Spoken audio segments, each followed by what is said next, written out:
Mukhang maglilinis sa sasakyan ah. Wala, tinanggal ang upuan.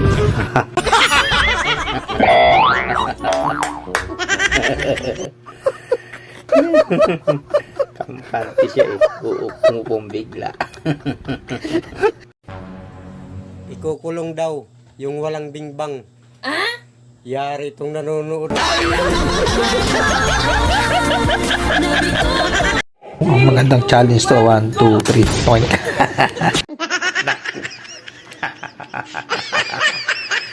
Yung magbibilang pala ang target nila.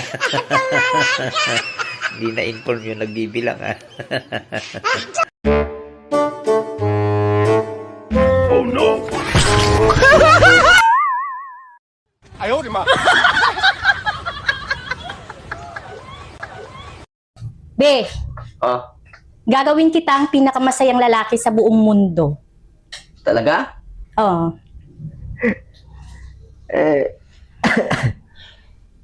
Anong oras ka alis?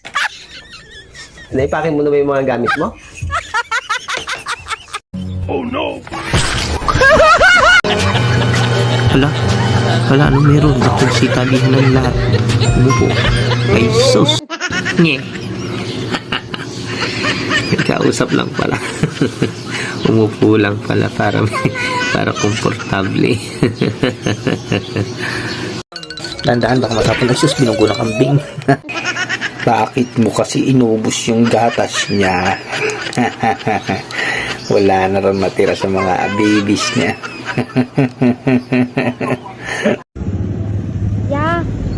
Ya, pwede po magtanong? Ano po yon? Dito po ba yung lugar ng mga gwapo? Guwapo? Opo. Opo, dito po yon. Dayo ka no? Sige, salamat. Bago magapa ng exhibition sa kalsada, ayun, diretso sa kanal. Diretso sa kanal. Nag-exhibition pa.